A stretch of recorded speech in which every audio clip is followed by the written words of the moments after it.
All right. And we're live. Hey, hey, everybody. Hey, What's going on? hey. It's it's 7 p.m. Mountain Time. Here in Utah, where we're based. Just getting this party started with Megan and Andrea. Woohoo! Woo! Pretty excited about this one, honestly. And we're just gonna kind of hang out and wait for folks to tune in for the next couple minutes. So, as you get here, folks, feel free to drop a hello in the chat. Let us know where you are this evening in the world, and what how you prefer your coffee. I don't know. I like mine with oat milk. There it I'm is. I'm a half and half girly. There you With go. a little splash. Yeah, I'm a half and half girly too, but summertime it's iced with coconut milk. Oh, always iced. Yes. Ooh, Yep. yeah, that's good. See, the problem with iced coffee, with me, is that it's gone in 5.6 seconds. That's Yeah, true. you need a big Suck one. it down. Yeah. Yeah, if it has a straw in it, it's gone. So Yeah, the ice is almost like in those Kong toys that everybody puts their dog treats in to like delay it. The ice you like have to dodge around the ice maybe. can we get one of those? Can we get a dog treat toy for iced coffee so that it lasts longer? Kong, call us. That's a weird hookup. That's strange. But you never know. We're all about strange here at Terradrift, so it's fine. We've said weirder things on camera, suggested stranger propositions. So whatever. Anyway, as people are joining in, because I know sometimes it takes a few minutes to get rolling and figure out where the heck that link is that was sent to your email. But that's probably where it was. And right on our YouTube channel, if you click on Terradrift YouTube channel, go to the little live tab and boom, be There right we there. Yep. So yeah, say start the message party there, Josh. Operators are standing by. We're here to take your calls. Yeah. It feels very like talk radio. Very Yeah, much. right? We are standing by for your call. I feel like I'm on Frasier. You just watch that? Dial 1627. Yeah, Like, super weird. 555 Mhm. 867-5309. Did you invite Jenny for the call? You know what? I did. Jenny couldn't make it. Okay. Oh, Um, All right. Jenny's a But, good time for one of here. we're Yeah. all really aging ourselves at this point. We're tuning in now. Yes, I think what we're doing is proving how cool we all are. indeed. Yeah. Sure. I could also sing some Billie Eilish, There we go. but it's less We're fun. We're hip in the know. Well, I'm feeling a little more confident in my cool level because my 19-year-old child is nowhere in the vicinity. So I'll be challenged. God, Mom. Oh, we've got an Awesome. Austin, Texas. Hello. Yeah, woo, Austin, Texas. That was our home base for about 8 years. So I lived in Dallas for 5. fans. So actually played a lot of rugby down in Austin, and I played for the Dallas women's team for a hot minute. So Well, Austin has an incredible rugby team. Speaking of all of the rugby hoopla that's going on right now, it's been really fun to see all of the excitement around rugby. So if you're in Austin, go play for rugby. that's fantastic. I did not know that. There's so much weird stuff in Austin Yeah. that I mean, like I did try kayak water polo Wow. It's true. a couple of We times. Okay. Yeah. But I think that I could not play rugby because look at me. You could. I don't know. I mean, you could be pretty humble. compact and full of power. I Yeah, mean, I can move though. Yeah, that's my favorite thing about rugby is that I know we're going to be talking about like inclusivity on this call, so this is kind of a good segue there. But rugby is one of those sports that's so truly inclusive. Like rugby sevens, which is on the Olympics right now, is a little less on the inclusivity side because there's only 7 people, so you have to be super fast. Mhm. But when you're playing rugby union, which is 15 people, the range of body types is like, I'm 5'10" and almost 300 pounds. Like I was the muscle, I was the power. And I always told my coach, like, if you need me to run more than 10 yards, like that's not happening. Like that's, if they can get past me in those 10 yards, that's somebody else's problem. You and did your part. that would be the small, fast people that are on the side. So it's like every position has its merits and like needs a different body type. And I feel like rugby is one of those sports that truly celebrates every body type and ability. And if you're strong, like if you're small and fast, then there's a spot for you. If you're strong and sturdy, there's a spot for you. And I just really appreciated that about that sport. Yeah, I do love sports like that. I joke sometimes about joining a roller derby team. Me on 'cause wheels. I could be that little tiny fast one at the Just front, like you know? zipping through everybody and Yeah. throwing elbows. Please don't knock me down because Couldn't be me. I'm fragile. But inclusivity. Again, if you're just joining us, drop a hello in the chat. Tell us where you're from, and like if you feel like it, how you like your coffee, because that's what we were talking about earlier. Or I if do you've have got since we've got an Austin person here, we were just talking about Austin. There's a fun fact between Portland and Austin. So Portland's theme of the city basically is keep Portland weird. It actually came from Austin. Austin had it first, so we sort of stole it from them. But I will tell Really? you, every day I am amazed at some of the weird things that I see in my town. Yeah, I think Portland may be weirder these days. Yeah. I don't know.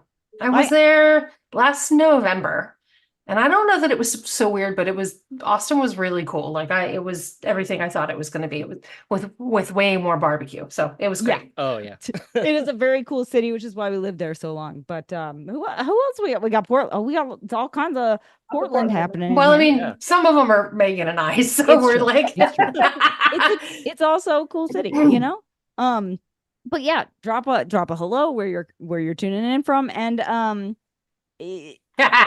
there, see, agreed, weirder than Austin. Austin's cool, Austin's hip, but it's lost some of its weird, I think. We have we have the Unipiper who wears a Darth Vader helmet and a kilt and plays the bagpipes on a unicycle. Yeah, that place. Just cause it's That his place. thing. Yeah, Portland's quirky.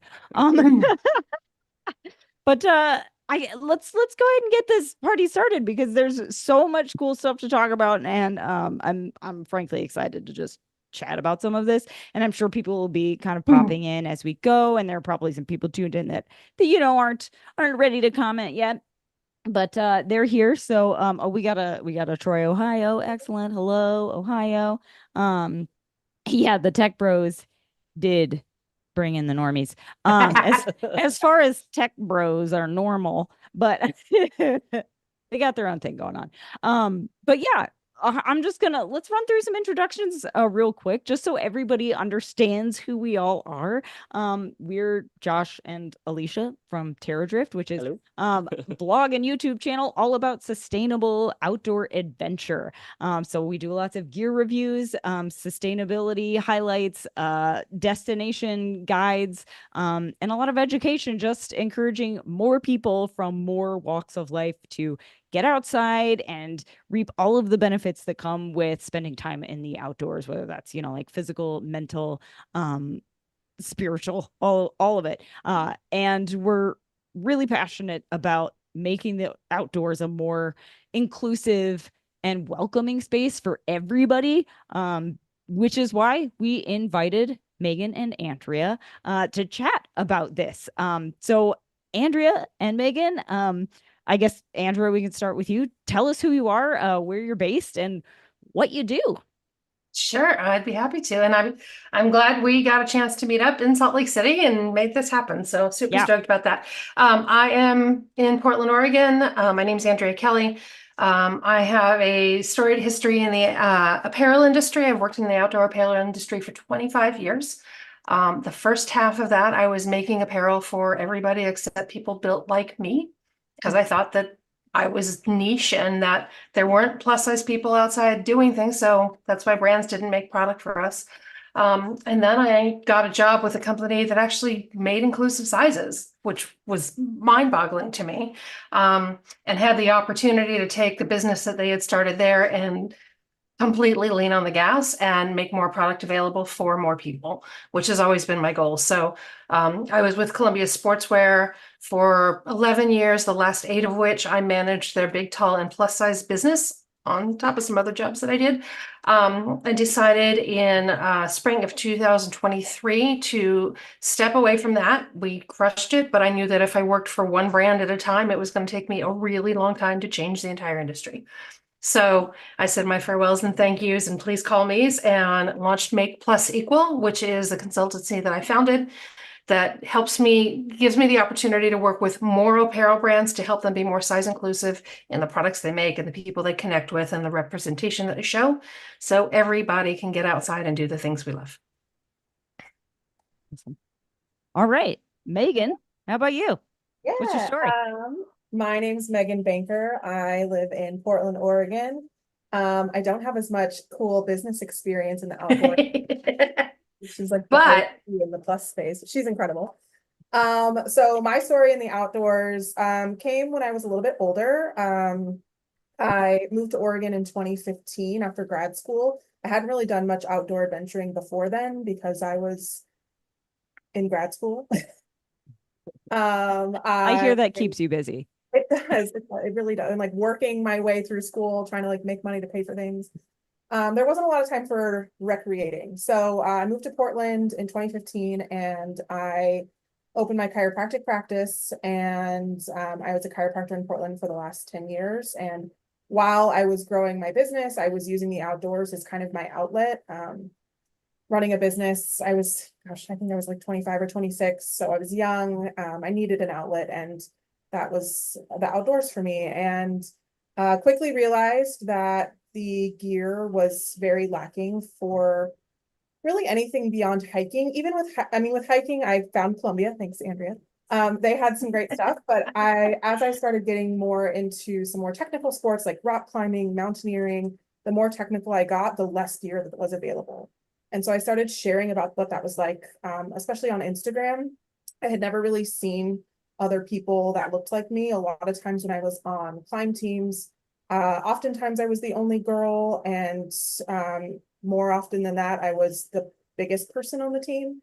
And so, yeah, it just like became more and more apparent that the outdoors wasn't really for me, especially when it came to gear. And my climbing partner, who is now my husband, we were climbing the same objectives, but the only difference was that he was doing it in gear that was made for him, and it was a lot more comfortable. And I was having to choose between being warm or being dry because they don't make jackets that do both, or they don't make a system that did both. And so I started sharing a lot about that. And in 2019, 2020, kind of right before COVID happened, Outdoor Research reached out and they wanted me and a few other women in the outdoor space to help them with the first plus size technical gear line.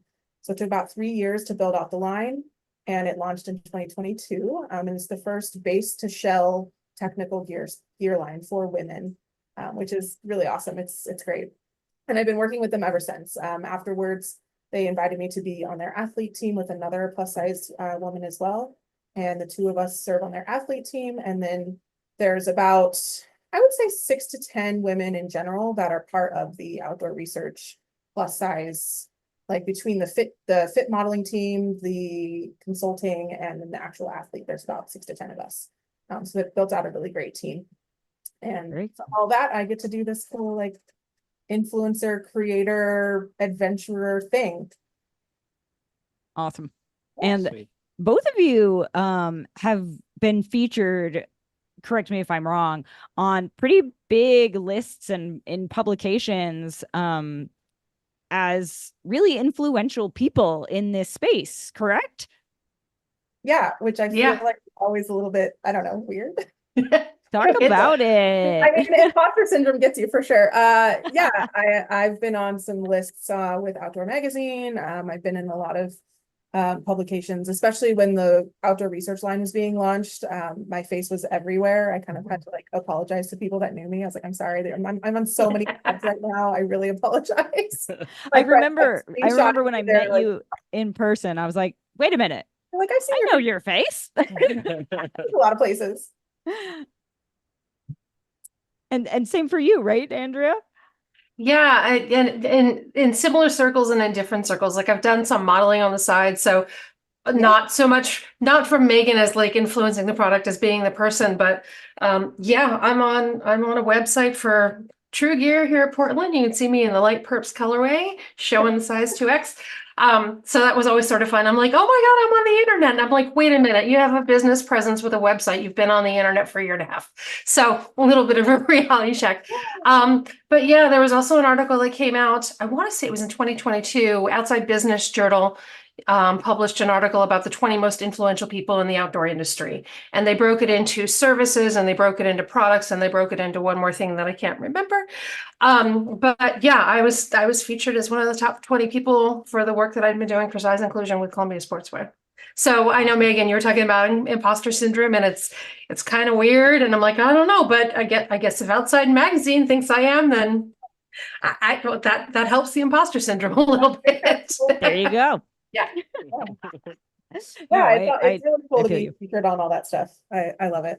Yeah. Absolutely. Yeah. And so then cool. and then in working at Columbia, Columbia also has a blog on their website. So I've done a lot of work with them. I've been interviewed by the writers at Columbia while I was employed there. And then some other magazine articles and some other publications in the breadth of conversations around size inclusion and why women have been excluded, why plus size people have been excluded and where the hiccups are and why it's not okay and so on and so on. So yeah, I've got a couple little nods kind of here and there in the industry, which is kind of cool. Awesome. And Yeah. I mean, that's a great segue because that's exactly what we're gonna kind of talk about today is inclusion for plus size outdoorists in this industry. Obviously we're in the industry too, in addition to having a blog and YouTube channel that's all about sustainable outdoors. I'm a freelance journalist, so I test a lot of gear for other publications and write articles for magazines like Outside and Backpacker and Popular Science about the outdoors. And so I'm deep in this as well. And I have noticed over the last few years the push for size inclusion and the presence of various influencers that are, you know, a wider range of sizes than it used to be, which is so awesome to see. But I'm also seeing a lot of posts that you were kind of talking about making, Megan, about all of the things that are missing from this and how it's still such an issue. So let's just first start out and like set the baseline here. Like, what are some common misconceptions and stigmas maybe about plus size people being in the outdoors?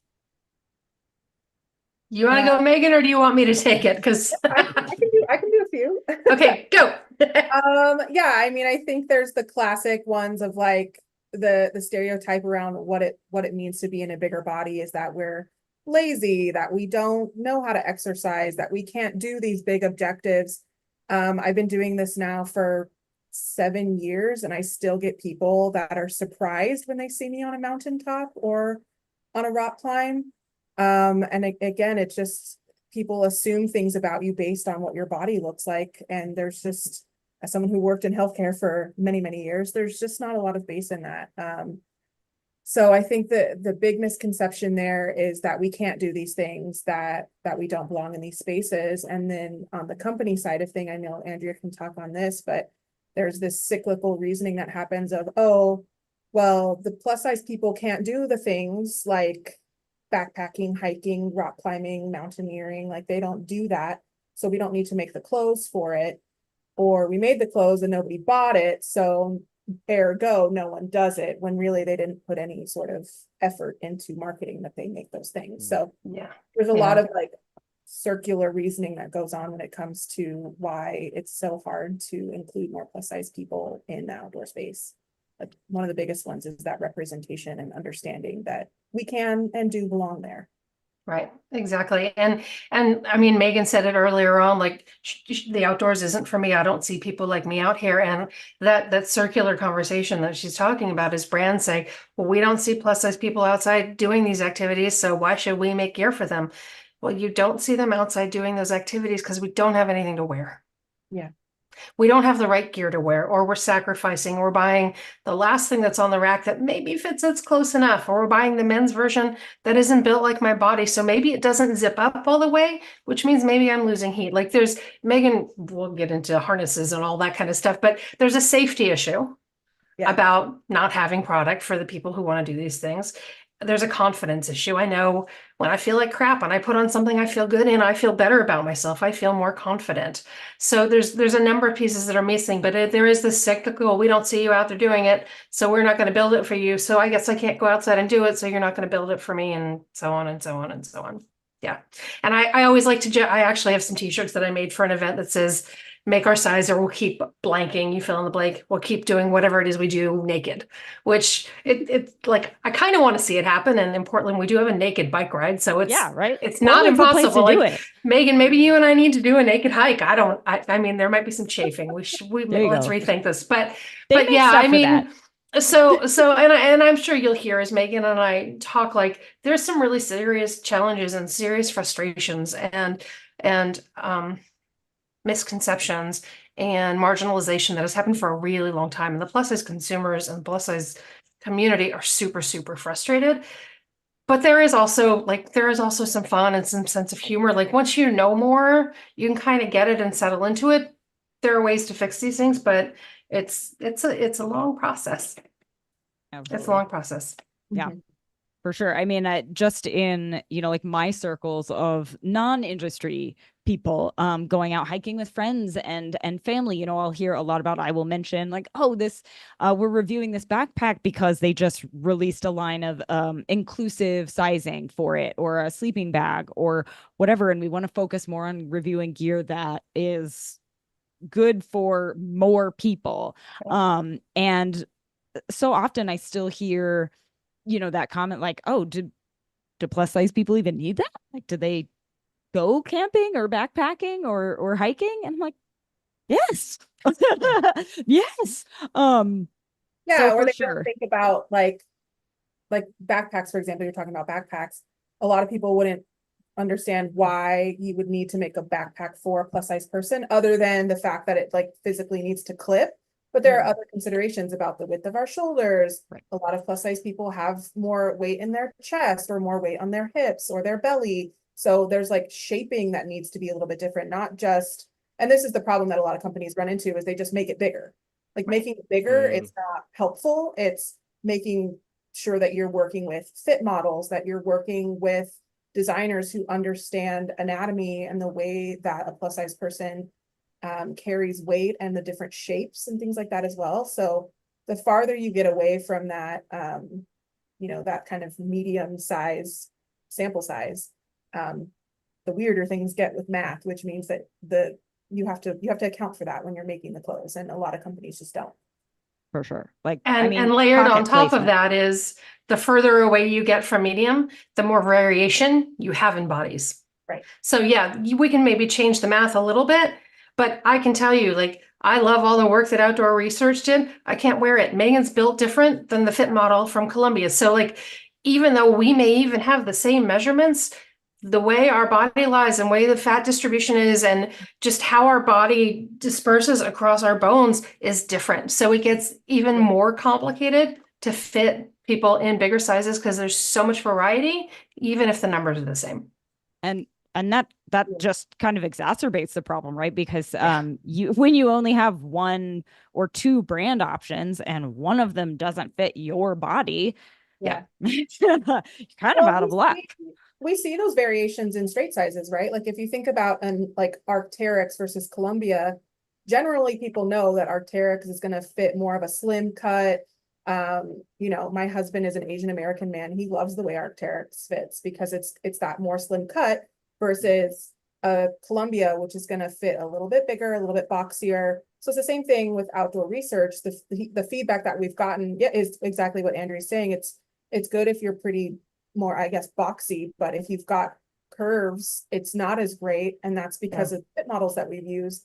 So we need more companies to make more variety across their brand. And maybe that's leaning into a different, Arc'teryx has really leaned into like the thin or slim cut. So maybe we just need more outdoor brands to lean into curvy cut or whatever they want to call it, whatever word. Sure. Absolutely. But just having more of the brands doing it, like you said, one brand can't be the same like for everybody. Right. Which is why I do what I do now. Call So we can Andrea. get more brands because to Megan's point, like if Columbia is not built for me, I happen to be shaped similarly. Some other stuff fits me great. But if I don't like their colors, then what? Yeah. Oh, I can't buy outdoor research because so then what? So yeah, so the goal is that we all need more choice. The other thing, Megan was talking about, we need more brands to make more variety for more bodies. We also need modeling agencies to hire more diverse body types. Right. And what word that I hear on the street now from plus size models is they're not getting hired. Like there's a whole, I don't even know if we want to get into DEI right now, but it's hard. They're like, there's a reason that I'm on the website for True Gear because plus size models aren't hired by modeling agencies. I don't work with an agency. I just know the people there. And I'm like, hey, I'm a 22. Sure, of course. So what's so interesting, Megan talked about like, they just size up and call it good. There's so many aspects of putting gear, size inclusive gear out to market that I think people think it's really easy to do and it's not. You have to treat it like the rest of your business. So every outdoor apparel brand has a muse. It's typically been a skinny white dude hanging off a rock. Yep. He has one That muse. sounds right. So if you're going to build, what's that? I call it the outdoor fantasy. There you go, right? Actually, I think I might have gotten that from Jenny Brousseau. I want to make sure I give credit where credit's due. Okay. Jenny Brousseau. Yes, for sure. So if you have a muse for that body type, then you also need a muse for your plus size people because they have different experiences, right?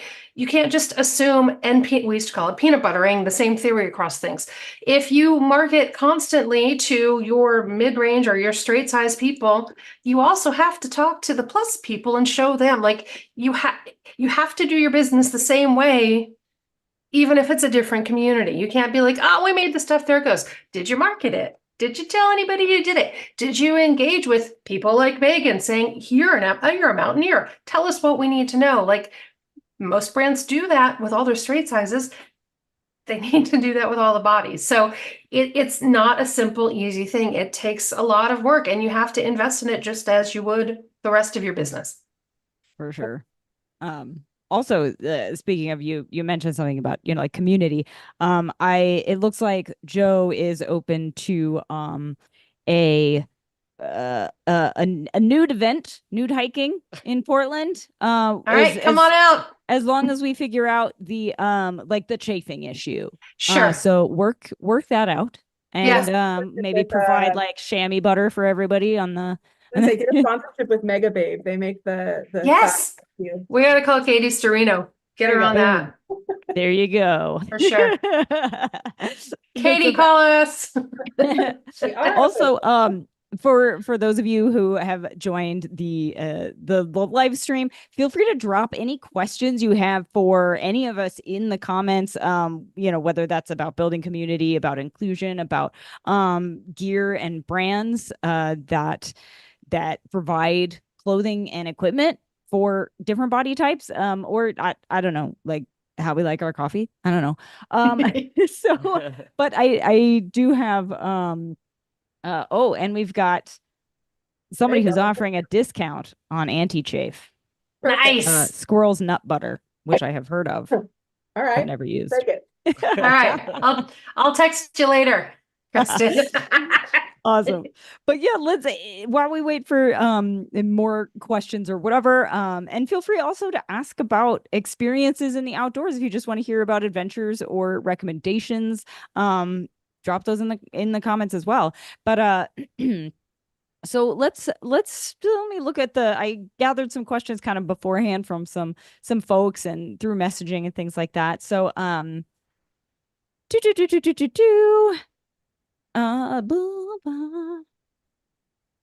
so somebody was asking me about community in the outdoors, especially if you're a plus sized individual where you're not seeing a lot of people like you represented, but also if you live in a smaller region, less populous maybe, that doesn't have a strong outdoor community. Is there a way that you can kind of find your people and click in and feel supported? Yeah, I mean, I think it kind of depends on where you are for sure. Oh, hello from Western New York. I've got the chat over here. Yes. It kind of depends on where you are for sure. If it doesn't exist, my answer is always build it yourself, which can be really hard, especially if you're like introverted, you don't know about meeting other people. I mean, truly, social media has been such a game changer for me. Even living in Portland, Oregon, which is a huge outdoor community, I didn't see other plus size people in Portland, in the surrounding area, in the Pacific Northwest, that looked like me. And so I just started searching on Instagram, and that's kind of how I fell into some of my Instagram friends that have become real life friends. So really utilizing social media. A lot of places have affinity groups on social media and or on like Instagram and Facebook, not just for plus size, but there's also affinity groups for LGBTQ people. There's affinity groups for people of color. And I think they're really important because it does highlight that community aspect. And whenever you're trying something new, it can be really hard to do it in a space where you don't feel welcome. I know as someone who's plus size, I felt like I had to do it all perfectly, or else it meant that I really was the like fat, lazy person who didn't belong there.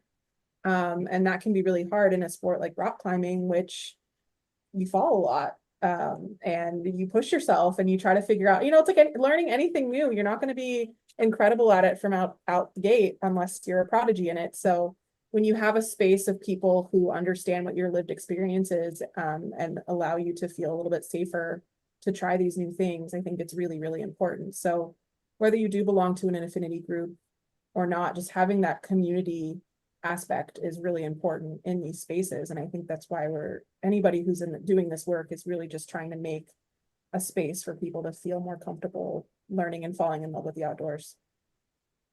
Yeah. And I'll do kind of a little riff on Megan's build it yourself. So yeah, starting from scratch. I mean, I have some extrovert genes in me for sure. I can make it happen. But I also think there's something to be said for taking the groups that you're in that you don't quite feel quite right in, but if you're close enough, you can educate them. Yeah.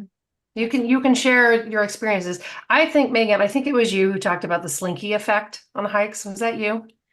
Of Maybe. People waiting. We'll come back to it. So I had gone on a hike with my team at Columbia, and all sizes, shapes, ages, and I was the slowest one in the group. I'd had back surgery, a zillion things that I don't need to explain to anybody, but I was at the back of the group and somebody would always hang back and talk to me. And so you chug along, and team was nice enough to sit and wait. And then you catch up, and as soon as you get there, they take off. Yes. And it's like, I'm going to swear, it's like the fuck you slinky effect. Like you never get a rest. And it happened we call it the FU break. Like, there you go. Caught up. Yeah. Okay. Let's go. Let's go. I've experienced these breaks. Yes. And it's not just for plus size people, but it happens to everybody. And I finally, after the second or third time, I was like, hold up, team. Something's happening here that you are not aware of. And I need to explain this to you. I'd love that you wait for me. You take off. I don't get to retie my boots. You've been sitting here chugging on your water. Like, I need a minute. So talking to them, like so many things about inclusion has to do with education. You don't know what you don't know till somebody tells you something new, right? It had never crossed their mind because everybody else that they hike with is built differently and has a different athletic ability. So unless I spoke up, it would never have come into their thought process. So by sharing these lived experiences, which is a lot about what's happening on Instagram, you see all of us out there talking about this is who I am and this is what I do. It's to educate people more so they are more aware of who's around them. Mm-hmm. Doesn't guarantee that they're going to change behaviors, but they can't fix it if they don't know. So I think something is to be said for like sharing those lived experiences and educating people and giving them a chance to like see through somebody else's eyes about what's life is like for them. For sure. Absolutely. No, yes, I've experienced that that type of guiding before, where I'm usually pretty fast, but I don't know what happened. I was the slowest person in the group, and And sometimes you just have an off day, right? Yeah. yeah, every time I would catch up to the rest of the group whom I didn't know, it was like a tour situation I signed up for like last minute, and every time I'd catch up to them, boom, they were gone. I was like, you guys, I'm dying. Yeah. I need a minute. I'm dying. But yeah, and I think that that's really important, no matter what lived experience that you have, making sure that you're recreating outside with people who feel comfortable having those conversations. We do that every time that we hike with anybody that even people I've been hiking with forever, even my husband that we've hiked together for 7 years. Before we go on any adventure, we do a check-in of like, okay, tell me how you're feeling. Tell me how you're doing mentally, physically, emotionally. Is there anything I need to know about? Like, just making sure that those lines of communication are open. I think that goes a really long way to making sure that people feel comfortable, especially if they're for sure, absolutely. Yeah. And along those same lines, like we've done, I actually wrote an article for Backpacker titled Don't Tell Me I'm Almost There. What it was was a list of things, and we created a really funny reel about it for Terradrift's Instagram channel as well, if you want to go digging for that. But things that you just shouldn't say to any hiker on the trail, and like a lot of them were, are geared toward women, people of color, plus size individuals. What are some of the things that you've heard on trail, or that you never want to hear on trail, that are just I mean, you nailed it with the "you're almost there." It's funny because I've seen, like, I want to talk about this list, but I've actually also been following another thread that like, let's compile a list of responses that we just have in our back pocket, so when we hear it, we can be like, meh, like, I don't need to hear it, right? But yeah, is this your first time? And a lot of that actually has to do with the stuff that we're wearing. I had a chance to interview Marielle Terhart, who lives up in Canada. She's a plus size influencer as well. And she was a competitive wrestler, and I believe she was a competitive skier, and had an injury. And when she came back from her injury, couldn't fit into ski gear anymore. So she went skiing in a pair of jeans and a cardigan. That's not safe. And everybody assumed she was a newbie. Yeah. Because she was dressed like she didn't know what the fuck she was doing. She knew what she was doing. She just, anyway. So there's an assumption of how we show up, whether it's assumed that we're fat or lazy or slow or whatever. You like the whole, you can't judge a book by its cover. It doesn't matter how big the book is. You still can't judge it by its cover. Absolutely. Maybe try instead, asking that person that you just made an assumption about 4 directions. Flip that script. Be like, I had this thought. It's probably wrong. So try a different approach. Or, here's one I love. Hello. Yeah. Nice day, isn't it? Great day out. Oh my gosh, did you see the flowers on the way up? Or, oh my God, that dog around the next bend? There you go. There are so many things to talk about. Or say nothing. Or nothing. Or Just nothing. let Nice people know nod. Yeah. Will do nicely. What about you, Megan? Anything that you just like? I mean, all of the above. My favorite one that I never want to hear again is we should go find a harder route when they come up. This is usually cragging. If we're climbing and I'm the belayer and my husband's setting the route. It's happened to me a couple times where usually it's like 2 very stereotypical climbing men that are ready to like crush hard that day, and they walk up and I'm there belaying, and they look at me and then they go, maybe we should go find a harder route. And Wow. like twist, like, Okay. That's gross. I don't like that at all. yeah, I've had that one happen a couple of times. I've had I don't remember what mountain it was. It might have been Mount Hood, but it might have been a different one, where I think someone was like, how did you get up here? Oh, God. Like, how'd you get up here? Saying, I see me, you see me, like. I wasn't airlifted in.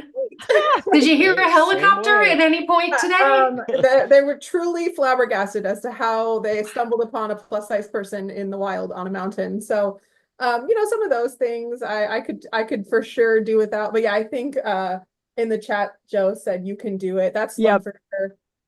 Or a comment that I'll get on a lot of my videos is like people will assume that I'm doing this for weight loss. So I'll get a lot of like fake encouragement that's like, oh, like hiking is so good for weight loss. And it's like, well, that's fine, but I'm not doing it for that. If you are cool, you do you, but like, don't assume that just because I'm doing an activity, I'm doing it for weight loss.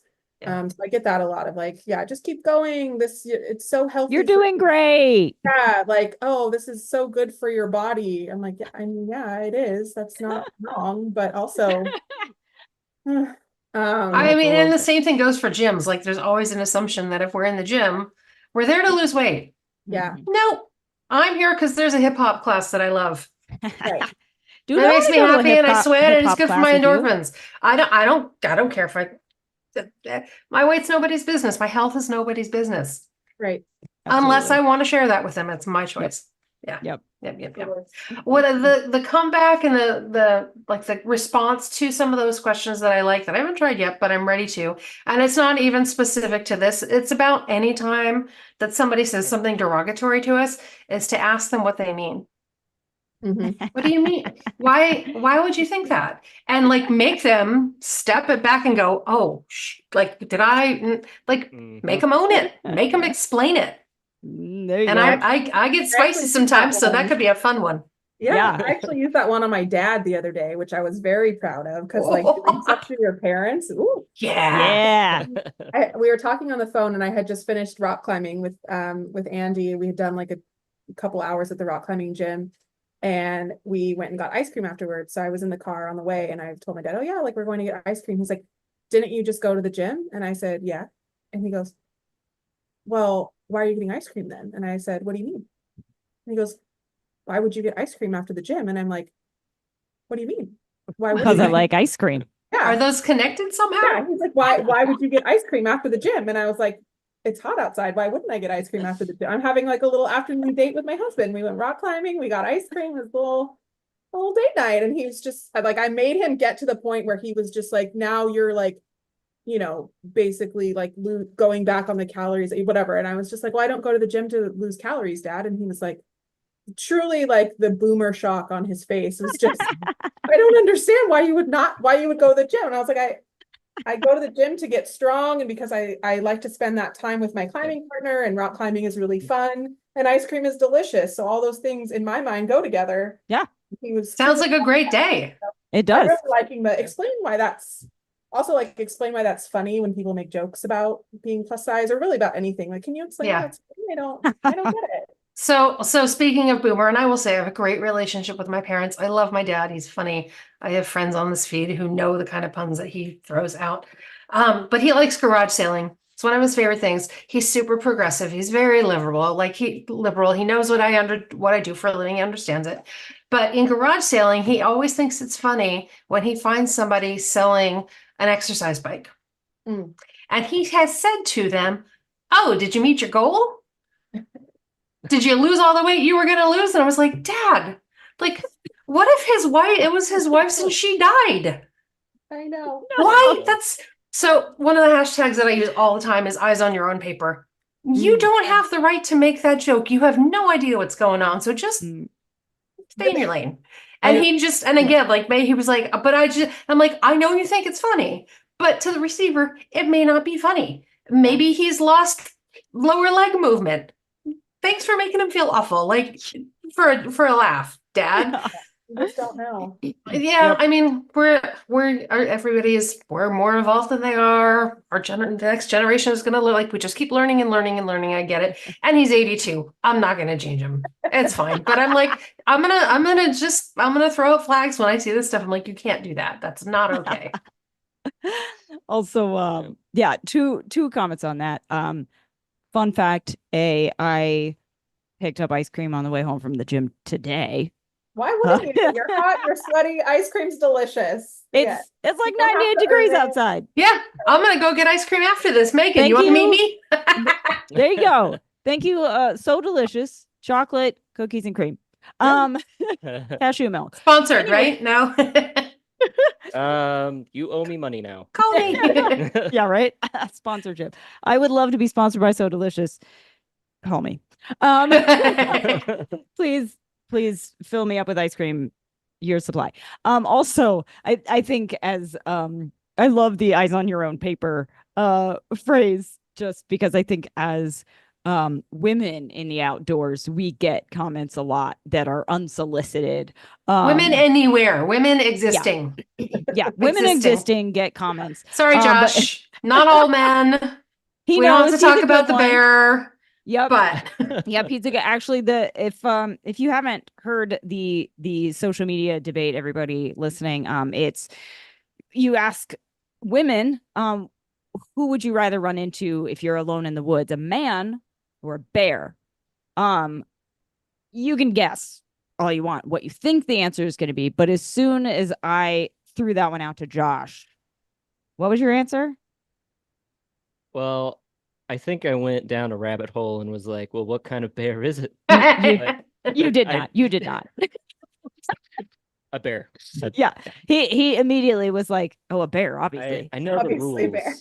obviously." I know the rules. Bears are of a cool. bear. No, but it's it's just one of those things. Bears don't make obnoxious comments.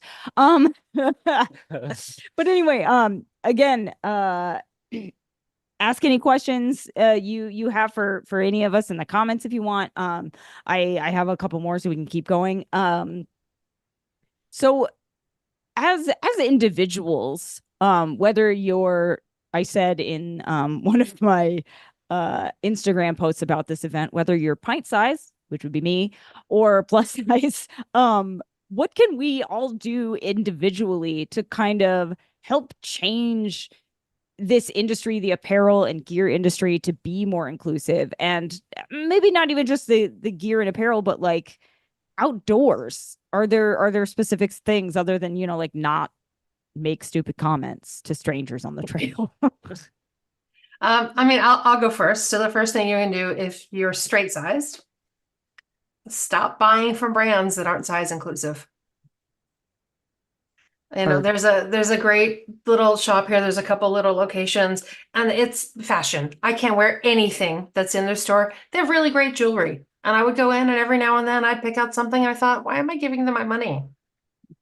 There are other places that I can give my money to that are more inclusive for more people. So that's one thing.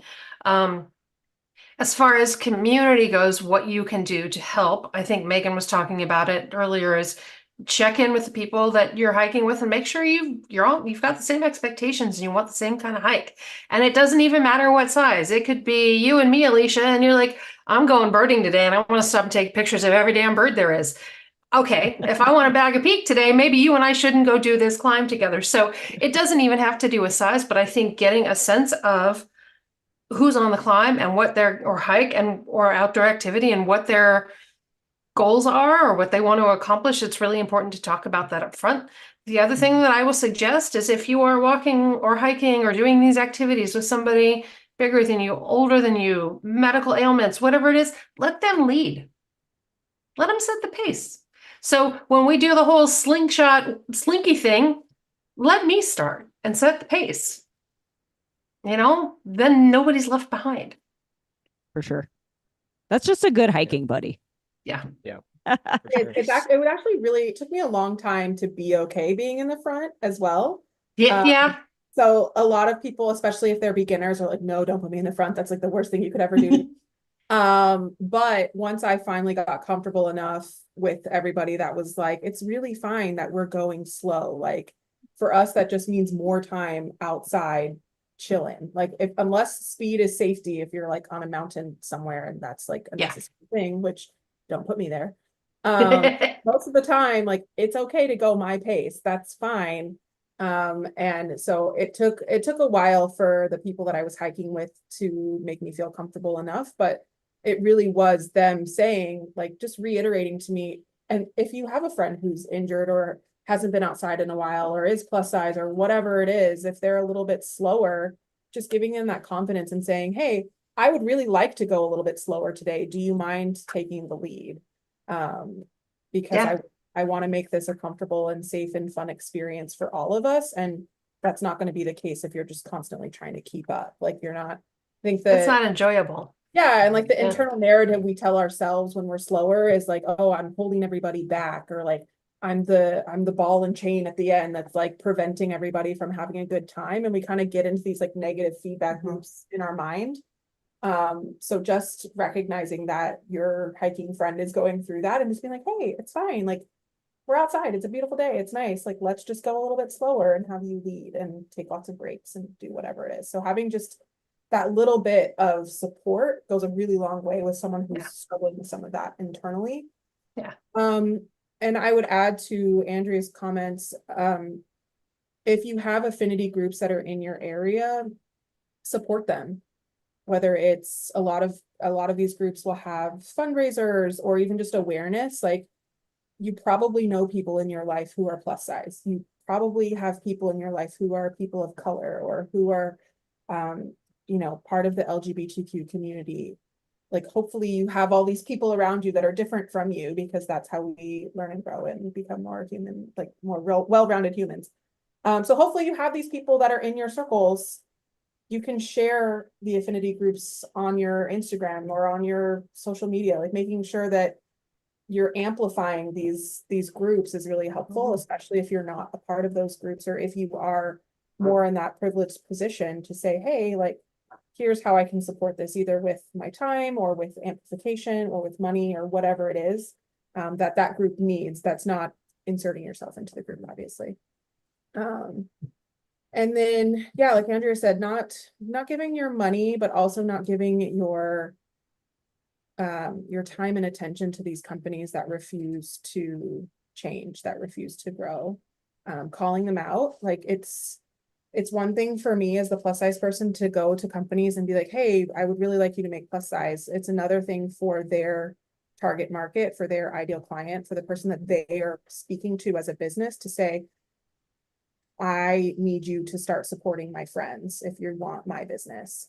That's where a lot of this comes from, because the companies can just say, well, hey, we don't really serve plus size, so we don't care about that. But if you are the person that's their target demographic and you're telling them that you're not going to support them if they don't do these things, then that speaks louder sometimes. Yeah. That's how it works. I heard somewhere that like one of the best things that you can do, or the best allies that we have, are the straight size folks that they're catering to, because they're tired of listening to us. They're absolutely tired of listening to us bitch and complain, you don't make my stuff. Oh, there she is again. But they will definitely listen to the people whose money they're taking. Right. So if you want to keep taking straight sized person's money, if you've got the right friends, let them put their money where their mouth is. That's the best way to infiltrate. Like get the allies who are already part of the cool kids and make them fight for you. Mm-hmm. Yeah, and it's becoming more and more important, because more and more of these brands, plus size was really hot for a few years, and now with some changes in the body positive community, with some of these new things that we've got going on, a lot of companies are pulling their plus size lines. I was just talking to one of the fit models for Outdoor Research, who does fit modeling for other outdoor brands, and a lot of the brands are pulling their fit modeling. So they're just completely skipping that step now, which is so important, that we talked about earlier. Like it's so important to see the products on a body and to get that feedback from the plus size community. And so a lot of the outdoor companies that kind of jumped on the bandwagon when Outdoor Research launched their line and started pumping out plus, are starting to pull their fit modeling and just making it and hoping for the best. And then what happens is it's bad because it wasn't tried on a human. It was made on an algorithm, and then they just pull the line because it doesn't sell. So we're kind of in that space right now. I don't know, Andrew, if you're seeing that with other brands, but yeah, and it sort of goes back to that same circular conversation they had of like, well, we made it, but you didn't buy it, so we probably shouldn't have made it. Well, we didn't buy it because you didn't do all of these things to make it for us to buy it. Because it sucked. Right. Well, I can't really say that, call me, I'll help you with that. But I've had that situation so many times. I remember, and I know somebody in the chat was listing out great brands that are size inclusive. REI is one of them. I think the picture that you had of me is me last minute deciding to go kayaking because I could actually walk into an REI store and buy something off the rack, which doesn't happen, which we need a whole other hour to talk about. But I remember when I knew REI was starting long before this, years and years ago, when they were starting and I was at Columbia, they were buying a lot of Columbia product. I walked into my local REI knowing that they had plus size product. And I asked the sales rep, I'm like, so you have plus size stuff? And she said, yeah. And I said, do you know where it is? Not a clue. Not signed anywhere. Even to this day, they still don't know. They're like mixed in with everything else. This is a whole other conversation too. But yeah, exactly. But we ended up finding a table full of t-shirts, and there was a stack of t-shirts that went from an extra small all the way to 3X. No signage. She barely knew it was there. If she can't find it, I can't find it. And if I can't find it, I can't buy it. And if I don't buy it, it ends up on the clearance rack. Yep. And then when they go back and reassess the business, it goes, oh, plus size all ended up in clearance. It didn't sell. Well, you didn't sell it. Like you didn't do the actual effort of selling. Right. Or like somebody just said, or it's only online, which is so frustrating. Yeah. Because I am not a cyborg. Right. I'm a human. My friends, I deserve to try on things in the store just like my straight size friends do. Yeah. I want to try it on and see if it fits. Not even talking about the environmental impacts of like having to go to this, like order it online, shipped to me in this huge box that it doesn't need to be shipped in. And, I could try it on, I got to return it. I got to go to the thing. So, I mean, not even talking about like the sustainability and environmental impacts of having to shop online only. I also just deserve to walk into a store. Yeah. Built this huge, I had made a post about this. They built a huge REI in the suburbs of Portland. Like the biggest REI I've ever seen. And I was so excited. I walked in, I spent probably 2 hours in there because I was doing a science experiment. I found six. I remember this post. Like 6. And I mean, they were from various brands. None of them fit because they were all from brands that aren't doing the work of actually using a fit model and like trying it out. They just, like I said, made it bigger, and it just was a horrible experience. And I was just like, in this biggest Costco size warehouse REI that I've ever seen, there's 6 pieces for me and none of them fit. Wow. So crazy. It's like Andrea said, there's a whole like 4-hour long conversation we could have about like supply chain. What are you guys doing? What are you doing tomorrow? It's at 7 p.m. Mountain. Just have a week-long session with Megan and Andrea. And the hard thing is like when you understand business, you understand like what I get it from a business perspective, especially when we're talking about SKU limits and how many things people have to make. And there's all these things that are like the math of it all. Inventory issues. Like you can only fit so many things in the back room. Yeah. There's again, a long conversation that could be had there. All that to say, it's not easy. It's not an easy fix. And it just takes constant persistence to keep bringing it up. Absolutely. Yeah. So before we wrap up here, because we only have a few minutes left, excuse me, are there, like, can you recommend a few really solid brands that are doing good work in the plus size, inclusion space? And also if there are other influencers and people like bloggers or YouTubers that you'd like to kind of like push forward and give a thumbs up if people are looking to learn more about this or follow somebody inspiring who's, really doing adventure big, as a plus size individual. So brands and people. Yeah.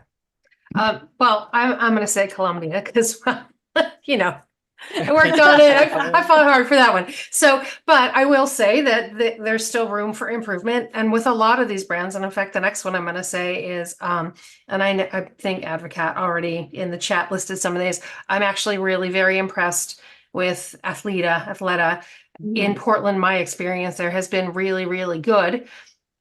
In the way that they have product very clearly marked, whether they have it or not. So if I go to a rack, I can shop with my size 8 friend and my size 16 friend and my size 24 friend, and that's all on the rack. And if it's not, like if I look at the bra wall, These come in blah, blah, blah to extra large. These come to 3X. Great. I don't mess with that rack. I know it, like it's very clearly defined. And I walk in and there are mannequins of different shapes and sizes. So I know that I'm supposed to be there. I hug the mannequins every time I go into Athleta. I think love they know me now. But that being said, I believe Athleta stops at a 3X. Columbia stops at a 3X for women's. So 3X is like, in this day and age, like 3X is like the least you can do. If you're really going to be inclusive, 4X is where to be. You know, that's my point of view. So I'm really impressed with how Athleta has displayed themselves, made it easy to find stuff. I have heard that's not the case in other locations. So maybe I'm just lucky in Portland. That's how it works here. And then as far as advocates and influencers, there are two people that have been pretty vocal online. There's a woman named Ms. Christine. It's MS Christine. And I think she started something called the One Rack Challenge of like, if you're going to say you carry plus sizes, you have to give us at least one rack of product, not 6 pieces, one rack of product. So she's great. And then there's a gal named Samira who has a song that I can't sing, but if you want plus sizes to sell, I gotta stop by and I'm in the mail. Like she's amazing. And now she's actually having brands DM her. I think she posted something today about Forever 21 actually reaching out to her. So making some headway, making some noise, which is great. Awesome. Who do you got, Megan? What do you got? I mean, Outdoor Research, of course. I'm gonna plug it. Obviously. I have room for And they go to 4X, right? We go to 4X Yeah. in a lot of styles. And again, And I'm a big Outdoor Research fan myself. So I was a big I'm fan always of happy to hear that. OR before I was paid by them to be. But I was always shopping in the men's because OR was actually one of the few brands that was making XXL in men's, which I could actually fit in. And so now that for a long time, up until very recently, they only went to extra large in women's. So the fact that they even go to XXL in women's and now have the plus size, which is 1X, 2X, 3X, 4X, is really great. I would love to see more brands pushing to 6X even, like when we're talking about brands using words like inclusive. And we actually talked with OR about this. Their original marketing campaign was going to be saying like, now have inclusive sizing. And we were like, no, unless you're going to 6X, you can't say that. Just say what you do, which is now we have sizes up to 4X. Right. Because when you start throwing some of these things that have become buzzwords, a truly inclusive line needs to go from the very smallest to the largest. And if it's not going all the way up to 6X or beyond, then it's not that truly inclusive. So I'd love to see more brands going up to 6, but truly the minimum needs to be 4. If you want to dabble at all, like 3 is okay, but it's not. 4 needs to be kind of like the bare minimum, and then 6 would be like you're doing great. And I will say this isn't just because we want it, but like based on data about the makeup of the population of women, the average size woman is a size 18. That's a 1X. Yeah. So if you think of it, for those of you who know about a size curve, you buy a couple smalls, you buy most of the mediums, and then you taper back down for the largest. That's not the most popular size anymore. Medium is not the most popular size. A 1X is the popular size. So when we're saying that 3X isn't enough, think where that curve is. 3X stops right here. There's a whole lot of other people that are not being included when you say you're inclusive. And that's a term that you said, we go up to blah, blah, we go up to this size. That's the other thing that I like about Athleta on their website is it's here's your sizes and then it's 1X through 3X. It's just a number. It's just the number. And even at Columbia, when we were trying to figure out what term we didn't want to call it extended. We wanted to call it plus. Do we want to call it inclusive? And I was like, I'm nervous to call it inclusive because we don't make petites. I mean, I think we have a couple styles of petites. So about both sides. Right. Inclusive doesn't just mean big. It's like, how inclusive truly are you? And then you get into adaptability. How inclusive really are you? Like that's a whole other, whole other conversation. Yes. So let's schedule maybe 3 more of these time. calls. Yes, exactly. So Outdoor Research obviously is what I'm loving for adventuring. I also really love Super Fit Hero. They do like leggings and some other kind of athleisure. I wear their leggings religiously. I also learned that the outdoor research leggings line is about to go away, which I'm really sad about. But the Superfit Hero leggings are kind of one of my favorites. I feel like their branding on their social media is really great. I have a test with brands. If I can do one scroll, I got this from Sam Ortiz, who is a great plus size influencer creator to follow. Sam Ortiz Photo is her thing. She helped with outdoor research as well. If you do one scroll and it's not inclusive or representative on their Instagram pages, I usually send them a message. And I'm like, hi, can we talk about your Instagram? All I see are thin white people. Can we fix that, please? Yes. So let me help you make more money also. Yeah. So Even I noticed that. Yeah. Why is everybody a thin white person on here? And outdoor that's fantasy. me. They're all the outdoor fantasy, right? Like, let's get some other people on your social media. And again, that goes to systemic issues like modeling companies and all the stuff that we don't have time for. But Superfit Hero is really great for their marketing, their sizing, universal standard if we're talking about more fashion brand. Yeah, for sure. And then some other, I mean, I think those are the big ones that I wear. REI is kind of hit or miss with some of their plus. A lot, like I said, a lot of the brands are starting to get away from using fit models. So their product, like maybe it was good a year or two ago, but because they're not continuing the work, it's just kind of gone downhill a little bit. So I'm pretty much like religiously living. I know Eddie Bauer is liked by a lot of people. Their stuff always fits me weird. I've never me too into Eddie Bauer, but a lot of people do. So I love that there's other options for people. Those are kind of my big ones. And then for people, I've mentioned a couple. Jenny Brusso was kind of one of the OG in the space. Same with Myrna. For sure.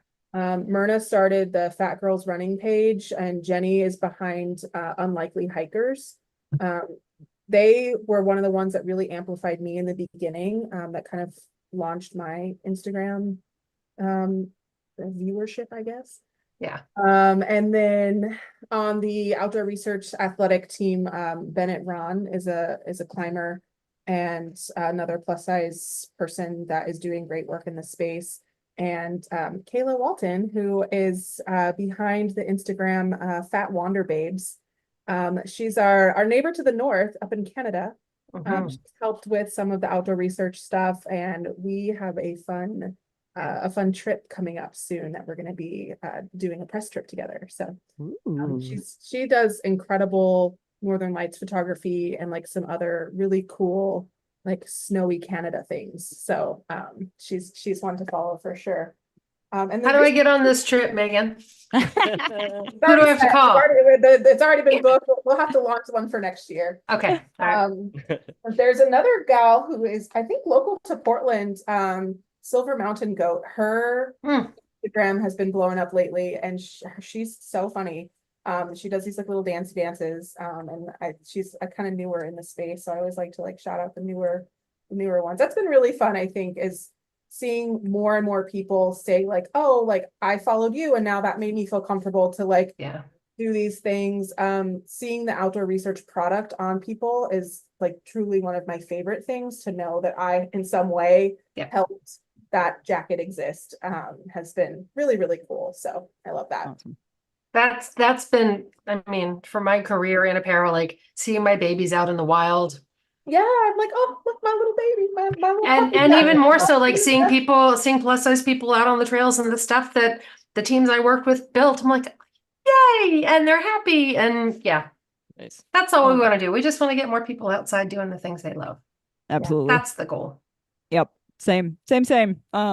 Which is what we're trying to do at Terradrift. And if you don't follow all of us already, we will put, I think all of our links were in the description of the YouTube event, so you can find all of that there. Give us a subscribe while you're here before you go. That would be super helpful for our channel. And follow Megan and Andrea because they're rad, obviously. And bottom line, I guess, people of all sizes want to play outside. Don't tell them they're almost there. Or me. We know. If you say that to me, I'm gonna karate chop you in the throat. And tell you that I have all trails, then I know exactly how far I am. Right? Violence. I just feel like we all know exactly how far we are. Yeah. Or if I don't, it means I don't want to know how far I Yeah, am. right. Please don't tell me. Just No, I don't tell me. Yeah. I'm just taking it easy. I don't. Yeah. Great. It doesn't concern me. And support brands who are actually creating more size inclusive products and apparel. So, search that out, look for it. I know here at Terradrift we're trying to focus more on gear and clothing that's available in various sizes, because once I started actually paying attention over the last year or two, realizing all of these hip packs I'm testing, the straps don't even Yep. it's just a strap, and Yep. you didn't make it long enough. We just walked through the big gear show with a tape measure. Ooh, We're like, show me what you got. You know what? Add 2 inches, you're going to make a lot more people happy. That's all. I Easy. wish I could have been there for that. Yeah. Fantastic. Well, thank you everybody so much for joining in. And of course, if you have other questions, you can always message us here at Terradrift or Megan or Andrea on their Instagram pages. They're both pretty active on there. So check them out. Find some community, support good brands, and just no matter what size you are, get outside and wander on. Love it. And have a fabulous evening, everybody. Thank you for tuning in. Thanks, everybody. Okay. That was fun. And We